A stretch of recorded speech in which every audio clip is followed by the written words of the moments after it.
প্রিয় দর্শক, স্বাগত জানাচ্ছি আগামীর বাংলাদেশ অনুষ্ঠানে। আশা করি আপনারা ভালো আছেন, সুস্থ আছেন। আজকে আমাদের সঙ্গে অতিথি হিসেবে রয়েছেন মেজবাউল আজম সওদাগর, সহযোগী অধ্যাপক, রাষ্ট্রবিজ্ঞান বিভাগ, জগন্নাথ বিশ্ববিদ্যালয়। রয়েছেন রেজাউল করিম রনি, রাজনৈতিক বিশ্লেষক ও চিন্তক। আপনাদের দুজনকেই স্বাগত। ধন্যবাদ। আমরা শুরুতেই যাব প্রফেসর মেজবার কাছে। আপনি জানেন যে ইদানিং ভারত আবার বাংলাদেশের বিরুদ্ধে সক্রিয় হয়ে উঠেছে। দিল্লিতে হয়ে যাওয়া বাংলাদেশ বিষয়ে সেমিনারটির খবর আমরা কম বেশি সবাই জানি। সেখানে যেসব কথাবার্তা হয়েছে তাতে একটা স্পষ্ট যে 5ই আগস্টের ঘটনা ভারত কোনোভাবেই এখন পর্যন্ত মেনে নিতে পারছে না। আপনি নিশ্চয়ই দেখেছেন যে ঢাকায় ভারতের সাবেক হাইকমিশনার হর্ষবর্ধন শ্রীংলা অন্য জায়গায় আরেকটি কথা বলেছেন যে ভারতের প্রতিবেশী কোনো দেশের কোনো ঘটনাকে তার দেশ সে দেশের অভ্যন্তরীণ ঘটনা মনে করে না, সে মনে করে তার নিজের অভ্যন্তরীণ ঘটনা, এমন একটা ধারণা। আবার আপনি নিশ্চয়ই দেখেছেন যে চট্টগ্রাম বন্দর দখলে নেওয়ার হুমকি দিয়েছেন বিজেপি ঘনিষ্ঠ ত্রিপুরার এক রাজনীতিবিদ। ভারত আবার নতুন করে কেন বাংলাদেশ বিরোধী এই অপতৎপরতা শুরু করলো? ভারত এখানে স্বাধীনতা লাভ করার পর থেকে এই উপমহাদেশে তার প্রতিবেশী রাষ্ট্রগুলোর সম্পর্কে ভারতের যে পররাষ্ট্রনীতি, এটা তখন থেকেই ছিল হেজিমনিক ফরেন পলিসি, তারা অনুসরণ করবে। অর্থাৎ আপনি মাহমুদুর রহমান এটা নিয়ে একটা গবেষণা করেছে, আপনি বইটা পড়লে আপনি দেখবেন যে সাউথ এশিয়ার প্রত্যেকটা দেশ নিয়ে উনি স্পেসিফিক প্রত্যেকটা দেশের সাথে ভারতের সাথে চুক্তি আছে, ভুটানের আছে, নেপালের আছে। বাংলাদেশের ঠিক এরকম চুক্তিটাই কাছাকাছি প্রায় চলে গেছিল, কোনো না কোনো কারণে ওই ধরনের একটা চুক্তি হয় নাই যে ভারতের পররাষ্ট্রনীতিই হবে বাংলাদেশের পররাষ্ট্রনীতি, এই পর্যায়ে যায় নাই, কিন্তু একবারে কাছাকাছি ছিল আর কি। অর্থাৎ প্রত্যেকটা প্রতিবেশী রাষ্ট্র এই ভারতের এই নীতিতে চলবে, ভারতের কথা মতো চলবে, তাদের পররাষ্ট্রনীতি ভারত দ্বারা প্রভাবিত হবে, এইটাই হচ্ছে ভারতের নেইবারিং পলিসি। এখন 5 আগস্টে যে ঘটনাটা ঘটলো, এর প্রত্যেকটা পলিটিক্যাল, সোশ্যাল, ফিলসফিক্যাল প্রত্যেকটা দিক থেকে যদি আপনি বিশ্লেষণ করেন, তাহলে এখানে ভারত একটা অন্যতম ফ্যাক্টর। এই 5ই আগস্টে শুধু আওয়ামী লীগ পালিয়েছে, পরাজিত হয়েছে তা না, এখানে কিন্তু ভারত পরাজিত হয়েছে, ভারতের পররাষ্ট্রনীতি এখানে পরাজিত হয়েছে, তারপরে ভারতের নেইবারিং পলিসি এখানে ফেল করেছে, তারপরে বাংলাদেশের রাজনৈতিক দলগুলো ভারতকে ঠিক যেভাবে চিন্তা করে সেই পলিসি এখানে ফেল করেছে, মানে পুরো ভারতীয় নীতি এখানে ফেল করেছে। এখন প্রশ্ন হচ্ছে, আপনি বললেন যে আবার কেন বা নতুন করে কেন? এটা নতুন না, ভারত এখনো পুরোনোটা নিয়েই আছে, নতুন কোনো কিছুতে এখন ভারত যেতে পারেনি বলতে কিরকম, যে সাউথ এশিয়ার দেশগুলোতে আপনি দেখেন যে প্রত্যেকটা দেশে, শুধু বাংলাদেশে পরাজিত হয়েছে তা না, প্রত্যেকটা দেশেই ভারতকে নিয়ে সমস্যা। তার মানে ভারতের পুরো নেইবারিং পলিসিটাই হচ্ছে একটা প্রশ্নবোধক চিহ্নের মুখে এসে পড়েছে। এই পরিস্থিতিতে ভারত স্পেসিফিক্যালি বাংলাদেশের ক্ষেত্রে ভারতের নতুন নীতি কি হবে তারা কমপ্লিট কোনো সিদ্ধান্তে এখনো আসতে পারেনি। তারা একটা কিংকর্তব্য বিমূঢ় অবস্থায় আছে। কেন কিংকর্তব্য বিমূঢ়? তার ব্যাখ্যাটা হচ্ছে, বাংলাদেশে ভারতের যে কি পেয়েছে বাংলাদেশ থেকে সুবিধা, এটার একটা ব্যাখ্যা, দুইটা ব্যাখ্যা পাওয়া যায়, একবারে সুস্পষ্ট প্রমাণ। একটা হচ্ছে প্রণব মুখার্জি তার কোয়ালিশন ইয়ার্স বইয়ে লিখেছেন যে কিভাবে বাংলাদেশে ক্ষমতা থাকতে হলে, বাংলাদেশে পদ রক্ষা করতে হলে ভারত থেকে সেটার অনুমতি বা নিয়ে আসতে হবে, সেখানে সিকিউর করবে ভারত কিভাবে, সেটা প্রমাণ পাওয়া যায়। আরেকটা হচ্ছে শেখ হাসিনা নিজেই বলেছেন যে ভারতকে আমি যা দিয়েছি এটা ভারত আজীবন মনে রাখবে। এই দুইটা বিষয় থেকে বললে আর অন্য কোনো বিষয় এখানে ব্যাখ্যা করার কোনো প্রয়োজন নেই। তো এই পরিস্থিতিতে ভারতের একটা নেইবারিং কান্ট্রি হিসাবে ভারতের সিকিউরিটির একটা অংশ মনে করে বাংলাদেশ।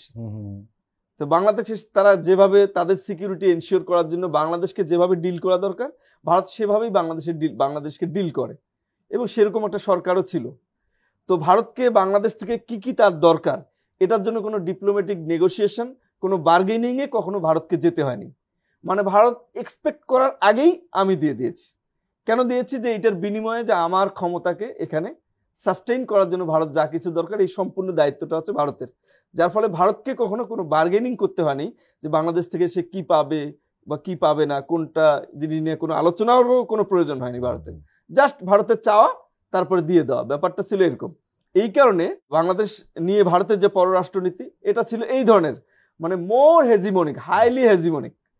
এখন এই পর্যায়ে থেকে 5ই আগস্টে যে পরিবর্তনটা আসলো, ভারত সবকিছু এখান থেকে হারিয়ে ফেলেছে। এত সহজে সবকিছু পাওয়া, প্রত্যেকটা জিনিস ভারত এখানে হারিয়ে ফেলেছে। তো হারিয়ে ফেলার ফলে ভারত এখন নতুনভাবে তার বাংলাদেশ নীতি কি হবে এটা নিয়ে সে চিন্তা করছে। তো এখন যেটা আমরা দেখছি যে প্রফেসর ইউনূস ক্ষমতায় থাকাকালীন সময়ে তারা সম্পূর্ণরূপে একটা কিংকর্তব্য বিমূঢ় অবস্থায় আছে, তারা ফিক্সড করতে পারেনি পলিসি কি হবে। আপনি দেখবেন কয়েকদিন আগেও ভারতে একটা বিশাল বাংলাদেশ নিয়ে যারা পড়াশোনা করে, বাংলাদেশের পররাষ্ট্রনীতির সাথে যারা রিলেটেড, সেই সমস্ত ইন্টেলেকচুয়ালদের নিয়ে একটা বিশাল সেমিনার করলো তারা। সেই সেমিনারে যে বক্তারা, বিশেষ করে হর্ষবর্ধন সিংলার যে কথাটা আপনি বললেন, যে প্রতিবেশী দেশগুলোর কোনো বিষয় তাদের অভ্যন্তরীণ বিষয় বলে ভারত মনে করে না, এই কথার অর্থ কি? এই কথাটার অর্থই হচ্ছে ভারতের যে হেজিমনিক যে পররাষ্ট্রনীতি দীর্ঘদিন থেকে ছিল, এইটা এখনো ভারত কন্টিনিউ করতে চায়।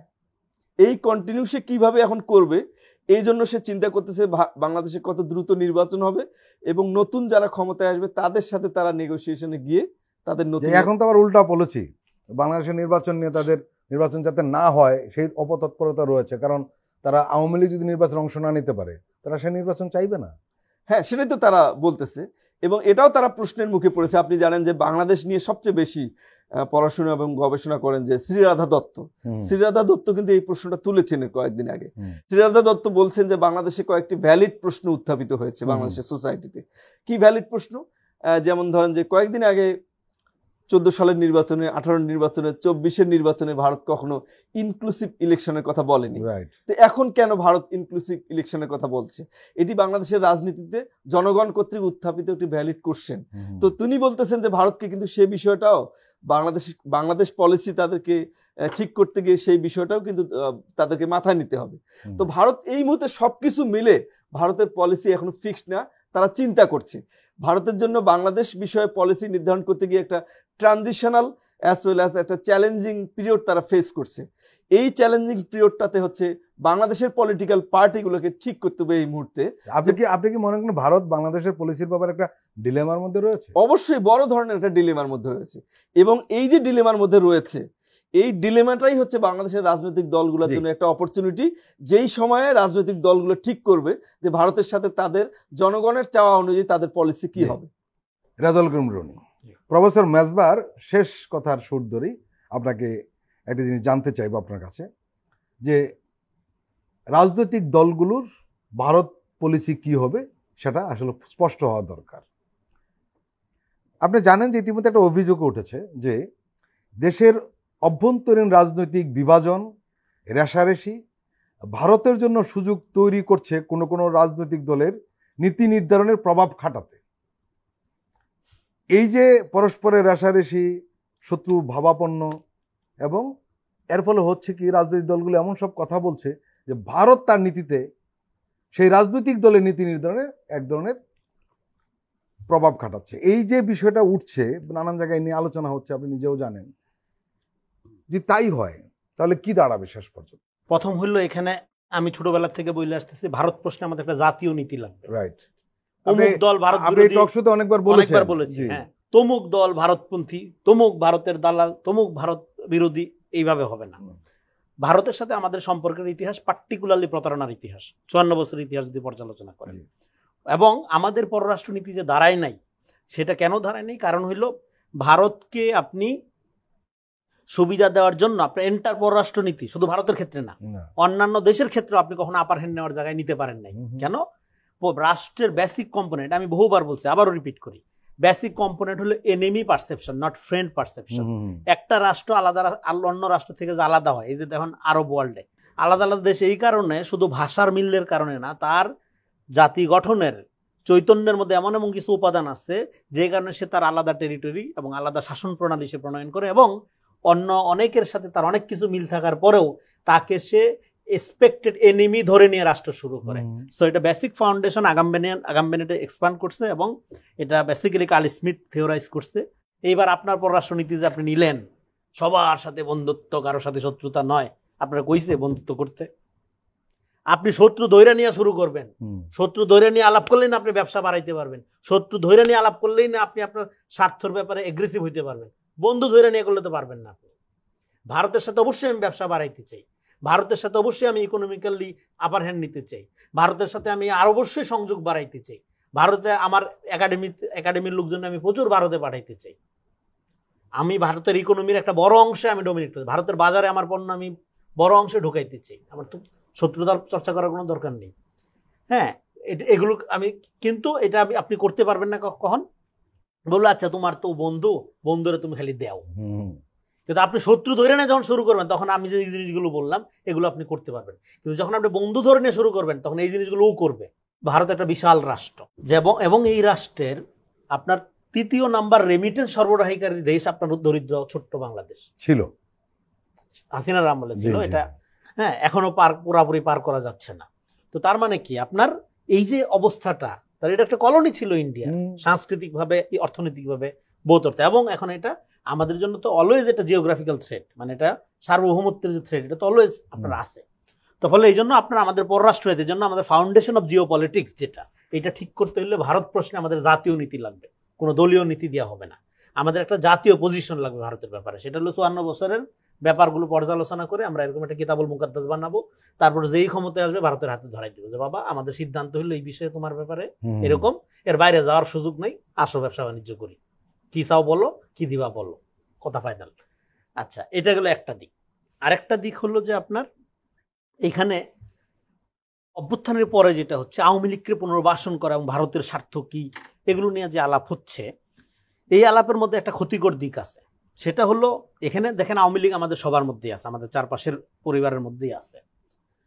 তো ফলে আওয়ামী লীগকে পুনর্বাসনের দায় দেওয়ার মধ্য দিয়ে একজন আরেকজনের যে পলিটিক্যাল মাইলেজ নেওয়ার চেষ্টা, যেটাকে আমরা এতদিনের চিরাচরিত অভিযোগের রাজনীতি, দোষারোপের রাজনীতি দেখছি, এবং এখন আওয়ামী লীগকে কেন্দ্র করে এই রাজনীতির যে চর্চা হচ্ছে এটা ডেঞ্জারাস। আওয়ামী লীগকে কেউ পুনর্বাসিত করছে না, আবার সবাই করছে। তাহলে এটা সমাধান কি? এটার সমাধান হইল এখানে ইলেকশনের ব্যাপারে দেখেন এখন যে জায়গাটায় আসছে সেটা হলো যে আপনার ইনক্লুসিভ ইলেকশনের কথা যারা বলছে, এটার উত্তর 2টা পার্টে দেওয়া যায়। তারা এখন চাচ্ছে যে ইলেকশনই না হোক। আপনি যদি বলেন ঠিক আছে ইনক্লুসিভ ভাবে আমরা আওয়ামী লীগকে চাই, বলবে যে আগামীকাল সকালে ইলেকশন শুরু হোক, কোনো সমস্যা নেই, রাজি হয়ে যাবে তারা। তাহলে ইনক্লুসিভনেসটাকে তারা মিস ইন্টারপ্রিট করতেছে। ইনক্লুসিভনেস আফটার গণঅভ্যুত্থান বা বিপ্লবের পরে এটাই যে ফ্যাসিস্টিক শক্তিকে বাদ দিয়ে কোনো কিছু করাটাই হলো ইনক্লুসিভনেস, নিঃসন্দেহে সেটাই গণতন্ত্রের সংজ্ঞার মধ্যে পড়ে সারা পৃথিবীতে। কিন্তু আপনাকে শেখানো হচ্ছে ইনক্লুসিভনেস মানে হলো ইনক্লুডিং আওয়ামী লীগ। আচ্ছা, এই আওয়ামী লীগ যেহেতু খারাপ, তাহলে একটা রিফাইন আওয়ামী লীগ হোক। আচ্ছা, রিফাইন আওয়ামী লীগ যেহেতু সম্ভব না, আচ্ছা তাহলে একটা জাতীয় পার্টি হোক। আচ্ছা, যেহেতু জাতীয় পার্টি হচ্ছে না, তাহলে হোয়াট নেক্সট? প্ল্যান ডি কি? প্ল্যান ডি হলো তাহলে এখানে যে মিলিয়ন মিলিয়ন ডলার খরচ করলো ইন্ডিয়া এবং আপনার আওয়ামী লীগ মিলে, যে এখানে একটা চরমপন্থা, ডানপন্থা, উগ্র ইসলামপন্থার উত্থান হয়েছে, ওকে লেটস, তাহলে এরা যত ইনক্যাপাবল হোক এদের ক্ষমতায় আন, প্রয়োজন আওয়ামী লীগের ভোট দিয়ে হইলেও ক্ষমতায় আন। এটা অসম্ভব, কিন্তু এই সম্ভবকে সম্ভব করার মধ্য দিয়ে, কারণ তারা জানে এটা হইলে এখানকার সেকুলার ইস্টাবলিশমেন্টের মধ্য দিয়ে আওয়ামী ইস্টাবলিশড এবং ভারত ইস্টাবলিশমেন্ট এখনো মোটা দাগে অটুট আছে, ভাঙা যায়নি। ইন্ডিয়া আছে, গ্লোবাল এজেন্সি আছে, তখন সেখানে দেখাইতে পারবে দেখো কত বড় অসহিষ্ণু সমাজ হয়ে গেছে। এবং সেকুলারদের মধ্যে একটা এলিট প্যানিক তৈরি করা, যে ইসলামিস্টরা ক্ষমতায় আসলে তোমার কালচারাল স্বাধীনতা, হ্যাঁ, এবং শাহবাগের যে নাচানাচি এগুলো বন্ধ করে হয়ে যাবে। ফলে এই এলিট প্যানিকটাকে বিপুল মাত্রায় বাড়ানোর মধ্য দিয়ে এখানে আওয়ামী লীগকে নর্মালাইজ করার একটা প্রক্রিয়া নেওয়া হচ্ছে। ফলে এখানে আপনি লাস্ট যে পয়েন্টটা বললেন সেই পয়েন্টের ব্যাপারে অনেকের আবার আপত্তি রয়েছে। অনেকে বলছেন যে এখানে ইসলামপন্থীদের উত্থানকে থামানোর জন্য এই ধরনের নেগেটিভ বলা হচ্ছে। নো, ইসলাম এবং কোনো কোনো রাজনৈতিক দল যারা ধরুন বিএনপির পক্ষে যদি বলা হয়ে থাকে তাহলে ধরে নেবে তারা জামাতকে ঠেকানোর জন্য বলছে। এটা 100% রং। কারণ হলো বিএনপি এবং জামাত দুইটা প্রতিদ্বন্দ্বী রাজনৈতিক দল না, হইতে পারে না, এসেনশিয়ালি হবে না, হয়ে গেছে। নো, এটা কোনোদিন হবে না। কারণ হইলো এরা কমন ভিক্টিমহুডের বন্ধনে আবদ্ধ। 15টা বছর একসাথে মার খেয়েছে, ভুলে গেছে, লাখ লাখ লোক একসাথে ভুলে গেছে। এটা আচরণ কি তাই মনে হয় যে মুখোমুখি আপনি দাঁড়ান, আচরণে যাই মনে হোক, মুখের কথায় যাই মনে হোক, এরা কখনো একজন আরেকজন 100% ইলিমিনেশনের যে রাজনীতি আওয়ামী লীগ যেভাবে করছে ওইভাবে করতে পারবে না, এটা সম্ভব না। প্রচুর বিএনপি পন্থী জামাত থাকবে, প্রচুর জামাতপন্থী বিএনপি থাকবে সমাজে, এটা আপনিও জানেন ভালো করে, আমিও জানি। হ্যাঁ, একটা যে লেভেলে তিক্ততা গেছে, আপনি রাইট, এই লেভেলে তিক্ততার ফলে আওয়ামী লীগের ব্যাপারে আওয়ামী লীগ এবং ইন্ডিয়ার জন্য একটা সুবিধা তৈরি হচ্ছে ডেফিনেটলি। তো সেই সুবিধার পয়েন্টের ক্ষেত্রে আমি বলতেছি আওয়ামী লীগ এখানে বা ভারত এখানে, তার যেহেতু সে একটা পরাজিত শক্তি, তারপরে এখানে আওয়ামী লীগ পুনর্বাসনের ক্ষেত্রে আমাদের যে জায়গাটা দেখতে হবে, সেই জন্য এতগুলো কথা বলা, সেটা হলো আওয়ামী লীগের plan A B C D, অনেকগুলো আছে আওয়ামী লীগ এবং ইন্ডিয়ার। সেই প্ল্যানগুলোকে আপনি কিভাবে ডিবাঙ্ক করবেন, আপনি কিভাবে এগুলো মোকাবেলা করবেন। মোকাবেলার ক্ষেত্রে 1 নম্বর শর্ত হইল এখানে জামাত এবং বিএনপি দুইটার মধ্যে একটা শত্রুতা সম্পর্ক তৈরি করার প্ল্যানটা কি আজকে নতুন? এটা তো যুগ যুগ ধরে চেষ্টা চলতেছে। এবার আওয়ামী লীগ যাওয়ার পরে আপনি শুরু করে দিলেন মুখোমুখি। মজার ঘটনা হলো রনি, আপনি জানেন যে আওয়ামী লীগ এটা খুব আপ্রাণ চেষ্টা করে গেছে, এখন আওয়ামী লীগ চলে গেছে, এখন এটা নিজ দায়িত্বে আপনি করা শুরু করে দিচ্ছেন। আপনি কত বড় প্রজ্ঞাবান। হ্যাঁ, তার মানে কি? তার মানে এখানে আওয়ামী লীগ এবং ইন্ডিয়ার হাতকে শক্তিশালী করার জন্য আপনাদের অনৈক্য অনেক বড় একটা ভূমিকা রাখবে। এটা ক্লাসিক্যাল, এটা অনেক আগের থেকে চেষ্টা করা হচ্ছে। তার মানে কি? তার মানে আপনারা আওয়ামী লীগকে ডিল করার ব্যাপারে, আমি যেটা শুরু থেকে বলছিলাম একবার, যে আওয়ামী লীগকে ডিল করার ব্যাপারে ফেল করতেছেন। আপনারা পিআরের মতো একটা দাবি নিয়ে আসছেন, যে দাবিটা খুবই ভালো কিন্তু এই মুহূর্তে আনফিট, এটা আপনি পরে করেন। আপনারা এখনই 100% বিরোধিতার রাজনীতি শুরু করে দিয়েছেন 5 তারিখের পর, যেটা কোনো স্কোপ নাই, কোনো দরকার নাই, এটার কোনো ফিজিবিলিটি নেই। এই মুহূর্তে জাতি গঠনের রাজনীতি করা দরকার, দলীয় স্বার্থের রাজনীতির কোনো সুযোগই নেই, কোনো স্পেস নাই। এখনই আপনি আপনার দলকে কতটা ক্ষমতার কাছাকাছি নিতে পারবেন তার প্রতিযোগিতায় লিপ্ত হয়েছেন। তার জন্য হেন কোনো কৌশল নাই। হ্যাঁ, তার জন্য আওয়ামী লীগকে ব্যবহার করার কৌশল আপনারা বাতানো শুরু করে দিয়েছেন। তো আপনারা আওয়ামী লীগের ব্যাপারে সেই রাজনীতি করতেছেন। আপনার ক্ষমতায় আসতে হবে, কিছু লোকজন আছে, কিছু সমর্থন আছে, এক্সাম নিজের পকেটে আনা। তার মানে হলো এখানে ভারতের প্ল্যান বি, এ বি সি ডি, এগুলো সবগুলোর ব্যাপারে আমাদের সতর্ক থাকতে হবে। এবং আমাদের এখানে যেটা দরকার, আমাদের এখানে ইনক্লুসিভ ইলেকশন মানে হলো a country without Awami League. কারণ হলো ফ্যাসিবাদকে কোনো একটা দেশের ডেমোক্রেটিক ট্রানজেকশনে এক্সেপশন হিসাবে এবং একটা গ্রহণযোগ্য মানদণ্ড হিসাবে বা একটা এন্টিটি হিসাবে বিবেচনা করা হয় না, পৃথিবীর কোথাও হয় না। তাই এই জন্য আওয়ামী লীগকে আপনার সার্বিকভাবে বিচারের ব্যাপারে সর্বদলীয় ঐক্য যেটা বা উদ্যোগ যেটা, সেটাকে শক্তিশালী করা, ক্রিমিনালদের দ্রুত পানিশমেন্টের ব্যবস্থা করা, এবং সারা দেশের যে আওয়ামী সমর্থক আছে তাদেরকে পলিটিক্যালি এডুকেটেড করে গণতান্ত্রিকভাবে পুনর্বাসন করা, হরে ধরে মামলা না দেওয়া, তাদের উপর ইনসাফ করা।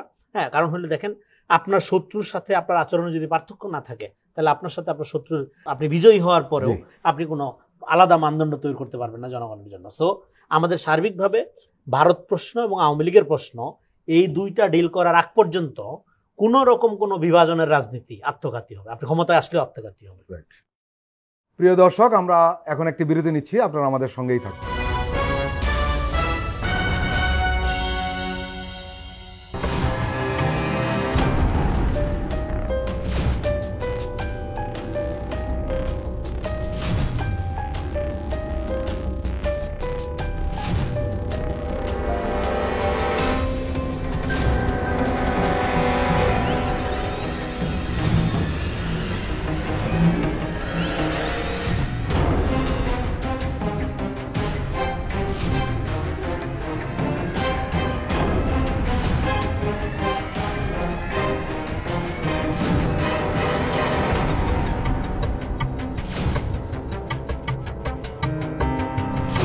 কেমন আছে অর্থনীতি দেখবেন প্রতি সোম ও মঙ্গলবার রাত 10:20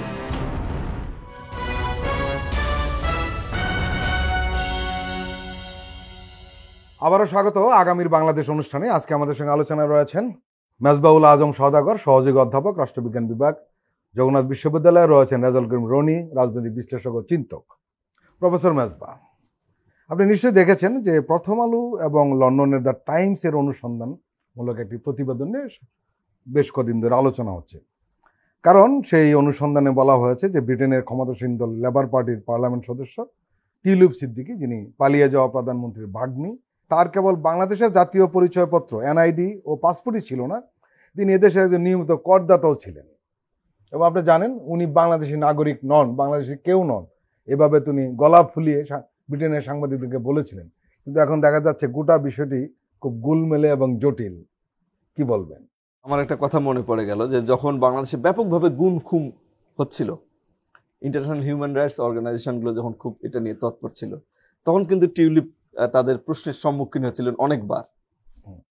যখনই তিনি প্রশ্নের সম্মুখীন হয়েছিলেন তখনই তিনি বলতেন যে I am not the Bangladeshi citizen, মানে তাকে এটা জিজ্ঞাসা করার কোনো অর্থ নেই, আই এম ব্রিটিশ, এই ধরনের কথাবার্তা বলতেন। আর তারও পূর্বের ইতিহাসে যদি আমরা যাই, সেখানে কিন্তু টিউলিপ আবার এমন বক্তব্য তার আমরা দেখেছি, যে বক্তব্যে উনি ওনার রাজনৈতিক গুরু হিসাবে উনি ক্রেডিট দিয়েছিলেন তার খালাকে, সেই ফ্যাসিস্ট প্রধানমন্ত্রী শেখ হাসিনা, তার খালাকে তিনি এটা রাজনৈতিক গুরু তিনি মনে করতেন, এবং এটা প্রাউড ফিল করে বক্তব্য দিয়েছিলেন। এমন অনেক বক্তব্য আছে, এবং বাংলাদেশ নিয়ে কথাবার্তা বলতেন, এরকম বক্তব্য আছে। কিন্তু যখনই গুম খুমের ব্যাপারটা আসলো, তখনই তিনি এড়ায় যাওয়া শুরু করলেন আর কি, কারণ কথা বললেই তার খালার বিরুদ্ধে বলতে হবে। তখনই তিনি এটা থেকে পিছিয়ে আসলেন, তিনি তখন বললেন যে আমি বাংলাদেশি না। এবং যখন তিনি এই কথা বলছিলেন, তখন কিন্তু বাংলাদেশ থেকে বিভিন্ন ফ্যাক্ট চেকার, ইউটিউবার থেকে শুরু করে ছোট ছোট পত্রপত্রিকায় অনেক রিপোর্ট প্রকাশিত হয়েছিল, যেখানে বলা হচ্ছিল যে তিনি বাংলাদেশি সিটিজেন এবং শেখ হাসিনার সাথে তার শেখ হাসিনার যে গুম খুন, তারপরে আপনার অর্থ পাচার, এই কাজগুলোর সাথে তার সংশ্লিষ্টতা আছে, এটা কিন্তু বিভিন্ন দিন থেকে আলোচনা হচ্ছিল। তো এই আলোচনা যখন চলছিল তখন কিন্তু তিনি আস্তে আস্তে একেবারে সরে গেলেন, বাংলাদেশ নিয়ে কোনো কথাই বলতে রাজি না, এবং সাংবাদিকরা কোনো এই প্রসঙ্গ তুললেই ওখান থেকে তিনি উত্তেজিত হয়ে যাইতেন বা চলে যেতেন আর কি। তো এখান থেকে তার দ্বিচারিতাটা তখনই কিন্তু আমাদের সামনে চলে এসেছিল। তো এখন ডিরেক্টলি অস্বীকার করতেছেন, অফিসিয়ালি অস্বীকার করতেছেন। তো প্রথম আলো যে অনুসন্ধানটার কথা বললেন, এই অনুসন্ধানের মধ্য দিয়ে তিনি একেবারে ফুললি প্রমাণিত হলো যে তার বিরুদ্ধে যে অভিযোগগুলো এসেছে প্রত্যেকটা অভিযোগের মধ্যেই সত্যতা আছে। কিন্তু এখানে যে ঘটনাটা ঘটেছে সবচেয়ে ইন্টারেস্টিং, সেটা হচ্ছে ব্রিটিশ প্রধানমন্ত্রী কিন্তু তাকে সেভ করার জন্য, ডিফেন্ড করার জন্য প্রথম থেকেই কিন্তু ব্রিটিশ প্রধানমন্ত্রী একটা চেষ্টা চালিয়ে যাচ্ছিলেন যে উনি এগুলোর সাথে জড়িত না, কিন্তু যদি যেহেতু অভিযোগ এসেছে সেহেতু তাকে অব্যাহতি দেওয়া হয়েছে এই আর্গুমেন্টের মধ্যে দিয়ে। কিন্তু এখন যে আর্গুমেন্টটা প্রতিষ্ঠিত হবে টিউলিপের বিরুদ্ধে, যে তিনি রাষ্ট্রীয় পদে থেকে তিনি মিথ্যা বলেছিলেন, এই আর্গুমেন্টটা কিন্তু প্রতিষ্ঠিত হবে, এবং এই আর্গুমেন্টটা কিন্তু স্টারমার্ক কিন্তু এটাকে এড়ায় যেতে পারবেন না কোনোভাবেই।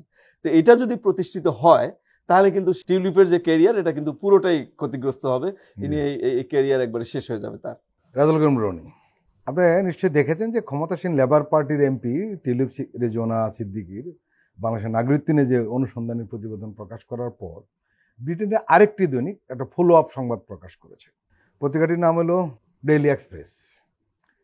ডেইলি এক্সপ্রেসের যে প্রতিবেদনটি প্রকাশ পেয়েছে তার শিরোনামে ব্রিটিশ প্রধানমন্ত্রীর উল্লেখ করা আছে। সেখানে বলা হয়েছে যে স্টারমারের জন্য নতুন দুঃস্বপ্ন, টিউলিপ সিদ্দিকীর বিরুদ্ধে বাংলাদেশের নাগরিকত্ব নিয়ে মিথ্যা বলার অভিযোগ। অনেকেই বলছেন যে টিউলিপ সিদ্দিকীর রাজনীতির কেরিয়ার এই ঘটনার মধ্য দিয়ে শেষ হয়ে যেতে পারে, এবং শুধু তাই নয়, লেবার পার্টি নিজেও খুব জামালার মধ্যে পড়ে গিয়েছে, কারণ বিরোধী দল নিয়ে প্রশ্ন ওঠাচ্ছে। এবং সবচেয়ে আরেকটা বিষয় আপনাকে জানতে চাইব যে একটা অদ্ভুত ব্যাপার, এই শেখ পরিবারের লোকজন যেখানে গিয়েছে একটা লোকও পাওয়া গেল না যে দুর্নীতিমুক্ত। গোটা বিষয়টিকে আপনি কিভাবে দেখছেন? শেখ পরিবারের একজন সদস্য, সে মিথ্যা বলবে না, দুর্নীতি করবে না, তাহলে হয় এটা হবে? তো হবে, বৈশিষ্ট্যের মধ্যেই তো হবে না। আপনি শেখ পরিবার দাবি করতেছেন, আপনি চুরি করেন না, মিথ্যা বলেন না, মাফিয়াগিরি করেন না, আপনি কিভাবে হবেন সদস্য? ক্যারেক্টারিস্টিক্সের মধ্যেই তো নাই এটা। টিউলিপের এই ঘটনায় আমি বিস্মিত না, আমি একটা জায়গায় বিস্মিত, সেটা হলো যে এই খবরগুলো ব্রেক হয়েছে আরো 7-8 মাস আগে আপনার বিদেশি দৈনিকে, প্রথম মনে এফটি, হ্যাঁ, ফিনান্সিয়াল টাইমস বিখ্যাত পত্রিকা। তারপরে এই আমাদের পত্রিকা দেরিতে হইলো প্রথম আলোর যে ইনভেস্টিগেশনটা সেটা কাজে লাগবে। কিন্তু আমি বলতেছিলাম যে আমাদের মিডিয়া কতটা পরাধীন ছিল দেখেন। একটা মানুষ, এরকম হাই প্রোফাইল মানুষ, এখানে একটু আপনার সাথে একটু দ্বিমত পোষণ করছি। সেটি হলো শেখ হাসিনার আমলে পরাধীন ছিল, ঠিক আছে, সেটাই বলতে, কিন্তু 5 আগস্টের পরও কিন্তু আমাদের মিডিয়া এই কাজগুলো করেনি। আমি সেটাই বলতেছি, মানে মিডিয়া পরাধীন, এবং এখন 1 বছর পরে এসে আপনার যেটা করতে, এর মধ্যে কোনো বাহবার কিছু নাই। তো আপনার তো ধরেন এই খবরটা যদি অনেক আগেই আপনার করা যেত তাহলে বাংলাদেশের কত বড় উপকার হইতো, পলিটিক্যালি ইন্টারন্যাশনালি আমরা কত বড় মাইলেজটা পেতাম। হ্যাঁ, পুরো ব্রিটেনকে আমরা এখানে গণতন্ত্র উদ্ধারের আন্দোলনে শরীক মানে করতে পারতাম, বাংলাদেশের সাফারিংসটা অনেক কমায় আনতে পারতাম। ফলে এই ঘটনাগুলোর মধ্যে মিডিয়ার যে গুরুত্বপূর্ণ ভূমিকাটা, সেটা যদি সঠিক সময় সঠিকভাবে পালন না করে পুরা জনগোষ্ঠী যে কিভাবে ক্ষতিগ্রস্ত হয় তার উদাহরণ হিসাবে এটা আমি বলতেছি যে পাঠ করা যায়, সেদিক থেকে বলতেছি। এবং এটা ইন্টারন্যাশনাল মিডিয়া অনেকবার এই স্টোরি ব্রেক করছে, এবং ব্রিটেনের মূলধারার সব মিডিয়া কি পরিমাণ অনুসন্ধানী রিপোর্ট করেছে। আমি এই গত সপ্তাহে আমি আপনার ফিনান্সিয়াল টাইমসের যে দিল্লির প্রধান ঢাকায় আসছিলেন স্টোরি করার জন্য, আমি তাকে ইন্টারভিউ দিয়েছি, কথা বলেছি তার সাথে ডিটেল। হ্যাঁ, হি ওয়াজ ভেরি এক্সিলেন্ট এবং ইন্টেলিজেন্ট গাই। তো আপনার এখন মানে এইটা বিদেশি মিডিয়াগুলো কিন্তু ইনফর্ম অনেক আগে থেকে জানে, এবং এখানে তারা ইনকোয়ারি চালাচ্ছে হাসিনার আমল থেকে। হ্যাঁ, তো এখন আমাদের মিডিয়ার অবস্থাটা দেখেন, আমাদের মিডিয়া হলো বিদেশি কোনো মিডিয়ায় কোনো খবর আসার আগ পর্যন্ত আমরা নিজেরা সেই ব্যাপারে সাহসী হইতে পারি না। এটা আপনি এর আগে all the prime minister man থেকে শুরু করে হ্যাঁ এই টিউলিপের ঘটনা দেখেন। এবং ডেফিনেটলি শেখ পরিবার হইল মানে একটা গ্লোবাল মাফিয়া সিন্ডিকেট, এটা তো কোনো লোকাল ব্যাপার না। আপনি দেখবেন যে তাদের যে মন্ত্রী পরিষদের যে সদস্যগুলো ছিল তাদের বাড়ির বহর লন্ডন, দুবাই, থেকে সাড়ে শুরু করে 700 বাড়ি 750 বা হুম। 650 এরকম বলা হয়ে থাকে তারপর সাইবুজ্জামান। ক্যারিবিয়ান দ্বীপপুঞ্জ থেকে শুরু করে আর্জেন্টিনা, ব্রাজিল, হ্যাঁ, ক্যাসিনো টেসিনো, কত কোথায় যে বিনিয়োগ, এটা একটা গ্লোবাল সিন্ডিকেট। রনি ভাই একটু ইন্টারফেয়ার করি, মানে শেখ হাসিনা কিন্তু একটা বক্তব্যে বললেন যে এত টাকা নাকি আমরা পাচার করেছি, তো কই দেখা, কোথায় গেল সেই টাকা? সারা দুনিয়া, একটু হ্যাঁ, হুম। তো সারা দুনিয়া ছড়াই দিছে, বাসার করে তার আসলে বাইন্দা রাখেন এসে, হ্যাঁ। তো এই যে একটা গ্লোবাল সিন্ডিকেট, জি সেই সিন্ডিকেটের একজন গর্বিত মেম্বার টিউলিপ সিদ্দিকী। আমি মনে করি তার গর্বিত হওয়া উচিত, এবং অবশ্যই তার ব্রিটেনের মতো একটা স্বচ্ছ গণতান্ত্রিক, হ্যাঁ, রাজনৈতিক সমাজকে, পরিবেশকে, পার্টিকে কলুষিত করার জন্য তার শাস্তি হওয়া উচিত। আমি আশা করি সে দ্রুতই শাস্তির মুখোমুখি হবে, কারণ ক্ষমতায় থেকে এই ধরনের মিথ্যা বলা এটা গর্হিত অপরাধ এবং শাস্তিযোগ্য অপরাধ। তাকে হয়তো শাস্তির আওতায় আসতে হবে, এবং সাজা টাজা খাটার পরে উনি যেটা করতে পারে সেটা হলো উনি দুবাই গিয়ে দোকান খুলে বসতে পারে, মানে পার্মানেন্ট মাফিয়া হিসাবে, যেহেতু একটা বড় অভিজ্ঞতা ওনার, একটা উন্নত দেশে থাইকা সেই দেশের সংস্কৃতির মধ্যে পড়াশোনা করে, যেখানে ট্রান্সপারেন্সি হলো একটা বিউটি। ট্রান্সপারেন্সির ক্ষেত্রে আপনার ধরেন যে সমস্ত রকম সহযোগিতা সমাজ রাষ্ট্র করে, সেরকম একটা দেশে যদি দুর্নীতি করতে হয়, কি হতে এটা পারে? রক্তের দোষ ছাড়া আর কি বলবেন আপনি? প্রিয় দর্শক, আমরা আবারও একটি বিরতি নিচ্ছি, আপনারা আমাদের সঙ্গেই থাকুন।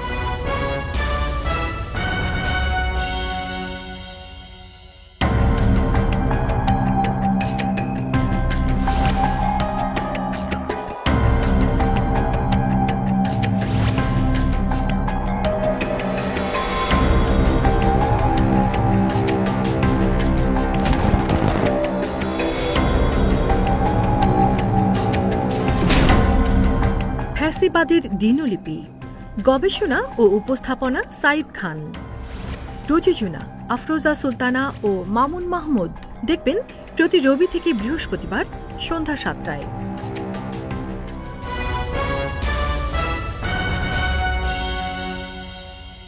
আবারও স্বাগত আগামীর বাংলাদেশ অনুষ্ঠানে। আজকে আমাদের সঙ্গে আলোচনায় রয়েছেন মেজবাউল আজম সওদাগর, সহযোগী অধ্যাপক, রাষ্ট্রবিজ্ঞান বিভাগ, জগন্নাথ বিশ্ববিদ্যালয়ে। রয়েছেন রেজাউল করিম রনি, রাজনৈতিক বিশ্লেষক ও চিন্তক। প্রফেসর মেজবা, আমরা দেখছি যে কিছু কিছু রাজনীতিবিদ ডাকসু নির্বাচনের ফলাফলকে মেনে নিতে পারছেন না। অনেকে অভিযোগ করছেন তারা অযৌক্তিক কথাবার্তা বলছেন। ডাকসু নির্বাচন নিয়ে উল্টাপাল্টা বক্তব্য দিয়েছেন বিএনপি নেতা ফজলুর রহমান, যদি ওনার পদ এখন স্থগিত রয়েছে। তিনি বিশ্ববিদ্যালয়ের শিক্ষার্থীদের বিক্রি হয়ে যাওয়া মস্তিষ্ক, কোট আন কোট, ট্রেন্ডে গা ভাসানো, কোট আন কোট, দাসী, কোট আন কোট, ও পশ্চাৎপদ, কোট আন কোট, এই ধরনের শব্দে আখ্যায়িত করেছেন। একই সঙ্গে তিনি ঢাকা বিশ্ববিদ্যালয়কে হাটহাজারী মাদ্রাসার সঙ্গে তুলনা করেছেন। ফজলুর রহমানের করা অবমাননাকর মন্তব্যের প্রতিবাদে ক্ষোভ প্রকাশ করেছেন ঢাকা বিশ্ববিদ্যালয়ের কেন্দ্রীয় ছাত্র সংসদ ডাকসু নেতারা। ডাকসু বলছে যে ফজলুর রহমানকে তার এমন দায়িত্বজ্ঞানহীন ও নিন্দনীয় বক্তব্যের জন্য ঢাকা বিশ্ববিদ্যালয়ের শিক্ষার্থী সমাজের কাছে নিঃশর্ত ক্ষমা চাইতে হবে। ভবিষ্যতে এ ধরনের বিভেদমূলক ও বিদ্বেষপূর্ণ বক্তব্য থেকে বিরত থাকতেও তার প্রতি আহ্বান জানানো হয়। কি বলবেন? এই যে বিষয়টা আপনি বললেন, এটা হচ্ছে বাংলাদেশের পলিটিক্যাল কালচারের সাথে সম্পৃক্ত একটা বিষয়, এবং বিশ্ববিদ্যালয়গুলোতে যে বর্তমানে যে পরিবেশ বিরাজ করছে আর কি, প্রত্যেকটা জায়গায় ছাত্র সংসদ নির্বাচনের আয়োজন চলছে, 2টার মধ্যে হয়ে গেল, বাকিগুলো হবে। তো এখানকার এক্সিস্টিং এনভায়রনমেন্টটাকে কিন্তু যারা ভালো পলিটিশিয়ান তারা কিন্তু ভয় পাচ্ছে, তারা কথা বলতে ভয় পাচ্ছে। কেন ভয় পাচ্ছে? ইয়াং জেনারেশন কি চায় সেটা রিফ্লেকশন কিন্তু ক্যাম্পাসগুলো দেখায় দিচ্ছে আমাদেরকে বারবার। আপনি একটা এক্সাম্পল আমি দিতে পারি। আপনি বললেন একজন রাজনীতিবিদদের কথা যে উনি এটা মেনে নিতে পারতেছেন না। আমি বলি যে ডাকসুতে যে সভাপতি পদে যে পরাজিত হয়েছে আবিদ ছেলেটা, সে এই নির্বাচন সম্পর্কে, নির্বাচনের ফলাফল ঘোষণার পর সে কি বলেছে? সে গত 2-3 দিন আগে তার বক্তব্য হচ্ছে যে আমরা ওই কালচারে আমরা বিশ্বাসী না, সেরকম একটা বক্তব্য তার শুনলাম। সে বলছে যে আমরা নির্বাচনের ফলাফলকে মেনে নিয়েছি, আমরা পুরোনো দিনের রাজনৈতিক যে কালচার সেই অনুযায়ী ফলাফল প্রত্যাখ্যান করা, বিক্ষোভ করা, কোনো কিছু করা, আমরা কিন্তু কোনো কিছুই করি নাই। তাহলে এইটা আবিদের এই বক্তব্যটাকে আপনি, আবার ইয়ে তো খুব ভালো বক্তব্য রেখেছে, ছাত্রদলের যে জিএস পার্টি ছিল, সেও এই ধরনের বক্তব্য রেখেছে। তাহলে দুইজনের বক্তব্যকে যদি আপনি ধরেন এখানে ভিত্তি হিসাবে ধরলে, আপনি বুঝবেন যে পলিটিক্যাল কালচারে যে একটা চেঞ্জ আসছে, এটা কিন্তু ইয়াং জেনারেশন কিন্তু নিজেকে অ্যাডাপ্ট করার চেষ্টা করতেছে, মেনে নেওয়ার চেষ্টা করতেছে। আর আপনি যার কথা বললেন এটাই মিনিং আমাদেরকে দেখাচ্ছে যে পুরনো রাজনীতিবিদরা এই মানে changing political culture, changing Trends of politics, এইটাকে তারা মেনে নিতে পারতেছে না, অ্যাডাপ্ট করতে পারতেছে না। এটা তাদের সমস্যা। তো আমার কাছে মনে হয় যে পলিটিক্যাল কালচার, এনভায়রনমেন্ট, যে চেঞ্জ, যে ট্রেন্ডস, এটা তার মতো করে এগিয়ে যাবে। যে এটাকে অ্যাডাপ্ট করতে পারবে সে টিকে থাকবে, যে অ্যাডাপ্ট করতে পারবে না সে রাজনীতির মাঠে সে ক্ষতিগ্রস্ত হবে অথবা বিলীন হয়ে যাবে। এটা তার সমস্যা। এটা এক্সিস্টিং পলিটিক্যাল কালচার, তরুণরা যে বিপ্লব করেছে, তরুণরা যে নেতৃত্ব দিয়েছে, সে সরাসরি আমাদেরকে দেখায় দিচ্ছে যে তারা কি ধরনের বাংলাদেশ চায়, কি ধরনের পলিটিক্যাল কালচার চায়। এখন কেউ যদি এটাকে মানতে না পারে, এটা তার সমস্যা। তার সমস্যার জন্য তার ফলাফল তাকেই ভোগ করতে হবে, এটা আমার ধারণা। কারণ আমি প্রতিদিন তরুণ সমাজের সাথে মিশতেছি, তাদের আমি কথা শুনতেছি আমি ব্যক্তিগতভাবে। তারা কি চায় এটা আমি বোঝার চেষ্টা করতেছি। আমার বোঝার যে ফলাফল, এটা আমি আপনার সামনে বললাম। এটাই হচ্ছে আগামী দিনের বাংলাদেশ। এইটাকে রাজনীতিবিদরা যত তাড়াতাড়ি এটাকে মেনে নিবে, যত তাড়াতাড়ি তাদের আচরণ পাল্টাবে, যত তাড়াতাড়ি এই পরিস্থিতির সাথে তারা অ্যাডাপ্ট করবে, তত তারা রাজনীতিতে সফলতা অর্জন করবে। আর যত এটাকে পারবে না, তত তিনি পিছায় পড়বেন। এইটা রাজনীতিবিদদেরকে এখন কিন্তু আমরা একটা জিনিস লক্ষ্য করি ইদানিং, সেটি হলো যে বিশেষ করে সামাজিক যোগাযোগ মাধ্যমের কারণে বিভিন্ন দলের রাজনৈতিক দল নেতারা যখন এই ধরনের অপ্রাসঙ্গিক অযৌক্তিক কথাবার্তা বলেন, সেটি কিন্তু শুধু ওই ব্যক্তির পলিটিক্সের উপরে প্রভাব পড়ে তা নয়, দলের উপর কিন্তু নেতিবাচক প্রভাব পড়ে, সেটা জামাত ইসলামের হোক বা বিএনপির হোক। হ্যাঁ, আপনারা লক্ষ্য করেছেন জামাত ইসলামের একজন এমপি প্রার্থীর কিছু বক্তব্য নিয়ে খুব আলোচনা হচ্ছে, মানে সমালোচনার মুখে পড়েছে। বিএনপির অনেক নেতৃবৃন্দের কিছু বক্তব্য নিয়ে নানান ধরনের সমালোচনা হচ্ছে। এই যে, কিন্তু যদি দল এই ধরনের নেতাদেরকে বাঁচিয়ে রাখে বা টিকিয়ে রাখতে চায়, তাহলে কি হবে? তাহলে জামাত এবং এই বিএনপির যে দুইজন লিডারের কথা বললেন, দুইজন একাধিক লিডার, আচ্ছা আমি দুইজনের কথা বলেই আমি বলি, মানে চরিত্রগতভাবে দুইজনের মধ্যে আমি কোনো পার্থক্য দেখি না। অর্থাৎ ওই কি নাম ওনার, এক মৌলানা আমির হামজা হচ্ছে এক ধরনের ফজলুর রহমান, আর ফজলুর রহমান হচ্ছে এক ধরনের আমির হামজা। দুইজনের মধ্যে কিন্তু কোনো পার্থক্য আমি পাইনি খুঁজে। মানে তার কথাগুলো ঠিক যতটা অপ্রাসঙ্গিক, আমির হামজার কথাগুলো ঠিক ততটাই অপ্রাসঙ্গিক। তো তরুণ সমাজ এইগুলো দুইটাকেই কিন্তু প্রত্যাখ্যান করেছে। এগুলো বুঝতে হবে। এটা যদি জামাত, বিএনপি, আওয়ামী লীগ যেই হোক, এটা যদি না বুঝে, তাহলে এই সোসাইটির রাজনীতিতে সে টিকে থাকতে পারবে না। এক্সিস্টিং পলিটিক্যাল কালচারের সাথে সে অ্যাডাপ্ট করতে পারবে না, তার মানে সে টিকে থাকতে পারবে না। এটাই সিম্পলি রেজাল্ট। আমরা একটা বিষয় অনুষ্ঠানে বারবার আলোচনা করছিলাম, প্রফেসর মেজবা কিছু কথা বললেন, তার কথার একটু আলাদা মূল্য রয়েছে। উনি সবসময় তরুণদের সাথে মিশেন, তার পেশাগত কারণেই তাকে তরুণরা ঘিরে রাখে, অথবা উনি তরুণদের মধ্যে থাকেন। আমরা দেখলাম যে গত 13 মাসে কোনো রাজনৈতিক দলই ওই অর্থে নতুন কোনো বয়ান তৈরি করতে পারেনি, বরঞ্চ আমরা উল্টো দেখলাম সেই পুরনো কালচারটা আবার নতুন করে বড় আকারে সামনে আসছে।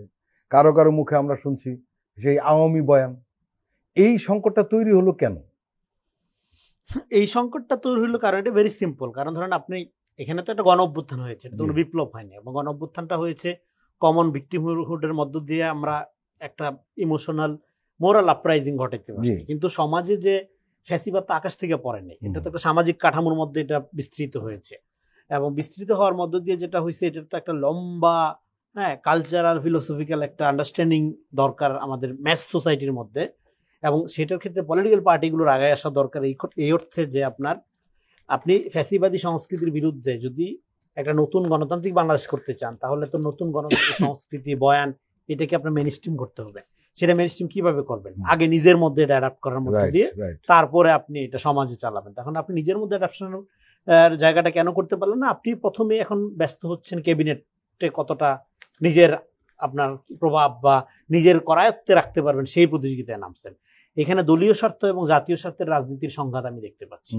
ফলে এখন যেটা দরকার, আমি বলছি, মানে আপনি বলতে চাচ্ছেন যে রাজনৈতিক দলগুলো জাতীয় স্বার্থে উতরাতে পারছে না। দলগুলো অভ্যুত্থানেও ফেল, তারা অভ্যুত্থানের পার্ট, কিন্তু তাদের নেতৃত্বে যে অভ্যুত্থান হয় না, এটা তাদের ফেলিওর না।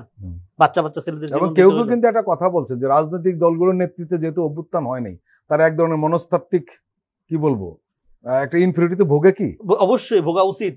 ভোগে কি মানে কি ভোগা উচিত? তাদের সরি ফিল করা উচিত বাচ্চাদের কাছে, আব্বা তোমাদের বাঁচাইতে পারি নাই আমরা। আপনি গাজা স্ট্রিপ ছাড়া পৃথিবীর কোথাও তো এইভাবে বাচ্চাদের মারা হয় না। আপনি কি রাজনীতি করলেন 54 বছরে? কেন আওয়ামী লীগ পয়দা হবে এরকম একটা দেশে? আপনাদের ফেলর এখন আপনারা আওয়ামী লীগ যেভাবে ৭১-কে ব্যবহার করছে, একইভাবে ২৪-কে ব্যবহার করে ক্ষমতার জন্য কামড়াকামড়ি শুরু করে দিচ্ছে। কিন্তু রিয়েলি এখানে জেনজি কি চায় সেদিকে কারো কোনো মনোযোগ নাই। জেনজি এখানে একটা নাগরিক ভিত্তিক বাংলাদেশের ফয়সালা দেখতে চায়। আপনি কি বিশ্বাস করেন, আপনি মুক্তিযুদ্ধের পক্ষে না বিপক্ষে, হ্যাঁ, আপনি কয়েকত নামাজ কিভাবে পড়েন, কয় রাকাত তারাবি পড়েন কি না পড়েন, এটা আপনার পার্সোনাল ব্যাপার।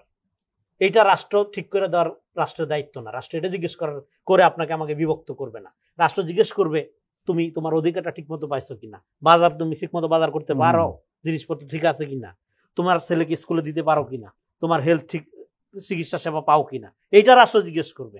আপনি কি বিশ্বাস করেন এতে রাষ্ট্রের দরকার কি? ফলে এই জায়গায় এইটার জন্য একটা প্রাতিষ্ঠানিক পরিবর্তন দরকার, এবং সেই পরিবর্তনটা করার জন্য সম্মিলিতভাবে জাতীয় স্বার্থের একটা রাজনীতি করা দরকার। সেই রাজনীতিটা না করে আপনি এখানে ধরেন জামাত নিজেকে অনেক পরিবর্তন করার চেষ্টা করছে, কিন্তু পরিবর্তন করতে করতে আর কত করবে, তার তো দুই দিকে এনিমি দাঁড়াচ্ছে। শিবিরের একটা বড় অংশ জামাতের পলিটিক্যাল কোর্ট থেকে বের হয়ে গেছে, তারা অলমোস্ট সেকুলারাইজেশন পোস্ট ইসলামিজমে ঢুকে গেছে, তারা কিন্তু আর ইসলামী রাজনীতির মধ্যে নাই। যোগ করি তাদের অনেকের কাছে এরদোগান খুব প্রিয়। হ্যাঁ, এটা এই ফতুল্লাহ গুলেন মডেল বেসিক্যালি, এটা একটা গোলেনিস্ট যে মডেল। কিন্তু এই গোলেনিস্ট মডেলের সমস্যাটা কি হয়েছে, এরদোয়ান যখন ক্ষমতা নিচ্ছে প্রথম কোসো কাটা করছে আপনার গোলেনিস্টদেরকে, কারণ গোলেনিস্টরা এটার যে আইডিয়াল, শিবিরের অনেক কিন্তু খালি গোলেনের না, এরদোগানও অনেকের কাছে আইডিয়াল। হ্যাঁ, কিন্তু আপনার এরদোয়ান আউট এন্ড আউট আপনার অনেকগুলো জায়গায় ফেল। আপনি ধরেন গাজার ইস্যু বলেন এবং ফিলিস্তিন, আপনার এন্টার আরব ওয়ার্ল্ডের ইস্যুগুলোতে এরদোয়ানের পলিসিকে আপনি খুব বেশি মার্ক দিতে পারবেন না। সো এবং ন্যাটোর মধ্যে থেকে একটা দেশ আপনার ধরেন সে যতই বলুক যে মুসলিম ওয়ার্ল্ডের ইয়া করে, ওই জায়গা থেকে এরদোয়ানের চেয়ে বরং Modi better in a sense. Modi really pious, really প্রকৃত সে ফ্যাসিস্ট হিন্দু। এরদোয়ান প্রকৃত হেসে ওটা জাস্ট পলিটিক্যালি ইউজ করে, কাজে লাগায়। হ্যাঁ, তো ফলে এরদোয়ানের ব্যাপারে অন্য অনেক আপত্তি আছে, আবার অনেক পজিটিভ দিকও আছে যারা তার সমর্থন তারা বলবে। কিন্তু আমি বলছি পলিটিক্যাল সায়েন্টিস্টরা এরদোয়ান এবং মোদিরে যখন আলোচনা করে, মানে ইউজ অফ দ্য ডক্ট্রিন, সেক্ষেত্রে মোদিকে বেশি মার দেয়, কারণ ওই লোকটা পিওর গরুর মুখ খাওয়া লোক। হ্যাঁ, সে একদম পিওরলি এটা করে এই জিনিসটা, কিন্তু এরদোয়ান এটা মিন করে না, পিওর ফেসিস্ট এরদোয়ান এটা মিন করে না। তার যখন দরকার হচ্ছে, ঠিক আছে, সেকুলারাইজেশনের দিকে ঢুকতেছে, যখন দরকার হচ্ছে ইসলামের দিকে আসতেছে। তো এই ব্যাপারগুলো, তো যেই জন্য এখানে আপনি বিশেষ করে ঢাকা বিশ্ববিদ্যালয়ের শিবির এবং জামাতের মধ্যে যে আপনার ধরেন যে যেই ধরনের এক ধরনের ইডিওলজিক্যাল ক্রাইসিস আমি বলবো যে দেখা দিচ্ছে, এটা আলটিমেটলি তাকে কোন জায়গায় নিয়ে যায় সেটা তার মীমাংসা করতে হবে একদিক থেকে। অন্য দিক থেকে সে তো এন্ড অফ দ্য ডে দেখেন জামাতের প্রতি মানুষের যে অনুরাগ, এটা কেন? ডেফিনেটলি এটা ইসলামী পলিটিক্সের কারণে, নাহলে এখানে তো আরো অনেক ইলেকট্রাল পার্টি। আরেকটা জিনিস বোধহয় ইদানিং হয়েছে, সেটা হলো যে তার প্রতিপক্ষ যারা আছে তাদের নেতা কর্মীদের কাজকর্ম সাধারণ মানুষ অসন্তুষ্ট না। জামাতের কাজকর্ম মানুষ খুব সন্তুষ্ট মনে করার কোনো কারণ নাই, কিন্তু কারণ এমন লোক জামাতের পক্ষে ইদানিং কথা বলে যারা আসলে জামাতের লোক না। এটা জামাতের লোক না, জামাতের দেখা গেল সে এক ওয়াক্ত নামাজও পড়ে না। এরকম প্রচুর লোক বিএনপিরও ছিল, আওয়ামী লীগেরও ছিল, এটা সমস্যা না। এটা একটা পলিটিক্যাল পার্টি থাকলে থাকবে না কেন? আপনি একটা পলিটিক্যাল পার্টি, তার পক্ষে কথা বলার জন্য সবাই তার সমর্থন আগে ছিল না, হয়তো হবে কেন, আগে সুযোগই পায় না। আগের মানে সেটা হতে পারে, জামাত শিবির একটা ট্যাবু ছিল, পিঠে মেয়েরা ফেলতো জামাত শিবির বললে, সেটা তো ডেফিনেটলি। কিন্তু আমি বলতেছি এই যে ধরেন আপনার আগে ছিল না, এখন জামাত না করেও জামাতের পক্ষে কথা বলে, যেন জামাত বিশাল কিছু হয়ে গেছে, এটা মনে করলে তো সর্বনাশ হয়ে যাবে। এখানে ইসলামী ধারা এখনো মূল ধারা না, জ্ঞানগতভাবে মূল ধারা না। আপনি বুখারী শরীফের উপর পণ্ডিত, আপনার জ্ঞানী মনে করা হয়, কিন্তু আমি রবীন্দ্র কাব্যের আপনার ধরেন যে নারীর রসতত্ত্ব জানি, আমি জ্ঞানী। তো তাহলে ফলে আপনি কোথায় আছেন এটা আগে বুঝতে হবে, তারপরে চিন্তা করেন। আগে আপনি ইসলামকে মূল ধারা করেন, অ্যাবিস্টিক ধারা, মানে জ্ঞানতত্ত্ব হিসাবে, কালচার হিসেবে, সংস্কৃতি হিসেবে, দার্শনিকতার দিক থেকে মূল ধারা করেন সমাজে। তারপরে এখানে ইসলামী রাজনীতির বিভিন্ন স্কুল অফ থট আছে। জামাত ইসলাম একটা ধারা আছে, আর অন্যান্য ধারা আছে, এগুলোর মধ্যে একটা বাহাস আছে, এগুলোর মধ্যে একটা ডিসকার্সিভ ট্রেডিশন আছে, তর্ক আছে। এর মধ্যে দিয়ে জনগণ যাকে চুজ করে সেই ধারাটা গ্রহণ করবে। কিন্তু আমি বলতেছি এই ধারাটাই তো এখনো মেইন স্ট্রিম না বাংলাদেশে। ফলে জামাতের দিক থেকে স্ট্রাগলটা দুই রকম। তাকে অ্যাট দ্য সেম টাইম একটা মডারেট পোস্ট ইসলামিজমের সাথে কম্প্রোমাইজ করতে হবে ইয়াং জেনারেশনের পালসের কারণে, আবার at the same time Islamic থিওলজির যে স্কুল অফ থট গুলো আছে তার মধ্যে থেকে সে যখন সরে আসতে যাবে, হ্যাঁ, তখন তাকেও সেই ক্রিটিকটা ফেস করতে হবে। বিএনপির স্ট্রাগলটা কি এখন? বিএনপি হলো কোনো ইডিওলজিক্যাল পার্টি না। বিএনপি হলো একটা যেটাকে বলে মধ্যপন্থা, যেটাকে বলে লিবারাল ডেমোক্রেটিক পার্টি। বিএনপি হলো সব দলের পার্টি, মধ্যপন্থী আছে, ডানপন্থী আছে, বামপন্থী আছে, হ্যাঁ, আওয়ামীপন্থী আছে, ইসলাম সব আছে, সব দলের পার্টি। ফলে বিএনপির রাজনীতিটা হলো যেটা জিয়া রহমান চেষ্টা করছিল, সেটাকে বলে সার্বিক জাতীয়তাবাদ। সেটা হলো ভ্যালু বেসড পলিটিক্স করবে সে। এখন ভ্যালু বেসড পলিটিক্স আপনি কিভাবে করবেন? বিএনপি কি এখন ভ্যালু বেসড পলিটিক্স করছে? কেন করতে পারছে না? এটাই বিএনপির রাজনীতি। না করতে পারলে বিএনপির কোনো ভবিষ্যৎ নেই। কেন করতে পারছে না? ভ্যালু বেস মানে মূল্যবোধ ভিত্তিক রাজনীতি আপনি কারে দিয়া করবেন? চোর বাটপারে দিয়া নাকি পার্সন উইথ ভ্যালুস দিয়া? রাইট। জিয়া রহমান কি করছে? একটা লোক সৎ, তার রাজনীতির বিরুদ্ধে সে যে রিকোয়েস্ট করছে যে আপনি আসেন, খুব আমার দলে গুরুত্বপূর্ণ আসেন। লোক, আপনি আসেন, এসে দেশটা চালান। এই ধরনের প্রচুর রাজাকার বলে না, আওয়ামী লীগ বলতো না যে প্রচুর রাজাকার সে ধৈর্য আইনের ক্ষমতায় বসেছে। সে রাজাকার হিসেবে বসাই নেই তো, সে বসাইছে তার এক্সপার্টিস দেখে যে লোকটা সার্ভিসটা দরকার। কিন্তু বিএনপি এখন উল্টাটা, আপনি একটু যোগ্য জ্ঞানীর লোক, আপনি এখানে এমন সিন্ডিকেট গড়ে উঠছে, হ্যাঁ, আপনি 10 হাত দূরে থাকবেন, যাইতে পারবেন না। ফলে বিএনপির পলিটিক্সের জন্য সমস্যা হলো তার নেতাকর্মীরা, জনগণ না। জনগণ ওয়েটিং ফর বিএনপি, যেটা বিএনপিকে বুঝতে হবে, হ্যাঁ, যে মানে বিএনপি বেসিক্যালি জনগণ নির্ভর দল, নেতাকর্মী নির্ভর দল না, বরং নেতাকর্মীরা হলো একটা ভোট কাটার মেশিন বিএনপিতে। হ্যাঁ, সো এই জন্য বিএনপিকে একটা, যেটা এখন বিএনপি যেটা দরকার সেটা হলো তার নিজের মধ্যে একটা ক্র্যাকডাউন চালানো। ক্র্যাকডাউন চালায় জনগণ যে তার ভিত্তিটা, এটা রিস্টোর করাটা হলো বিএনপির পলিটিক্স। প্রফেসর মেজবা, আপনি কিছু বলবেন? হ্যাঁ, অবশ্যই আমি বলবো। সেটা হচ্ছে এই রনি ভাই খুব চমৎকার একটা তার থেকে আলোচনা করলেন। তো বিএনপি রাজনীতিটার মানে ভবিষ্যৎ সামনে কোন জায়গায় ঠিক চ্যালেঞ্জের মুখে পড়েছে, অর্থাৎ জুলাই অভ্যুত্থানের মধ্য দিয়ে যে আমরা বারবার, আপনিও বললেন, ন্যারেটিভ বলতেছি, একটা ন্যারেটিভ পরাজিত হয়েছে। তো ন্যারেটিভকে পরাজিত করতে হলে কিন্তু ন্যারেটিভ দিয়ে করতে হয়। রাইট। তো বিএনপি যখন আন্দোলন করছিল তখন কিন্তু পলিটিক্যাল আন্দোলন তারা করছিল, কিন্তু ন্যারেটিভ নির্মাণ না করে সেই আন্দোলনটা করছিল। অর্থাৎ প্রয়োজন আপনার গণ অভ্যুত্থান, প্রয়োজন বিপ্লব, আমি করতেছি তত্ত্বাবধায়ক সরকার, আমি করতেছি নির্বাচন চাই, এই আন্দোলন হয়েছিল। এই আন্দোলন হওয়ার কারণে সেটা গণ আন্দোলনে রূপান্তরিত হয়নি। ফলে সোসাইটি, ছাত্র সমাজের মাধ্যমে হোক, ছাত্র জনতা, পলিটিক্যাল পার্টি, আলেম ওলামা, শ্রমিক, কৃষক সবাই মিলে হোক, যেভাবে হোক, পলিটিক্স সোসাইটিতে একটা সময়ে বিস্ফোরিত হয়ে সোসাইটি একটা ন্যারেটিভ তৈরি করে দিয়েছে ন্যারেটিভের বিরুদ্ধে। সেই ন্যারেটিভকে এখন বিএনপিকে গ্রহণ করতে হবে। এইটা যে গ্রহণ না করে তাহলে এই চ্যালেঞ্জটা বিএনপিকে কন্টিনিউয়াসলি ফেস করতেই হবে। তো আমি বিএনপিকে আহ্বান জানাবো যে ন্যারেটিভের বিপরীতে যে ন্যারেটিভ সোসাইটিতে তৈরি হয়েছে ওইটা যেন ধারণ করে। মেজবাউল আজম সওদাগর এবং রেজাউল করিম রনি, আপনারা দুজনে আমাদের দীর্ঘ সময় দিলেন, আপনাদেরকে আন্তরিক ধন্যবাদ। ধন্যবাদ। প্রিয় দর্শক, আজকের অনুষ্ঠান আমরা এখানে শেষ করছি। আপনারা ভালো থাকবেন, সুস্থ থাকবেন। আল্লাহ হাফেজ।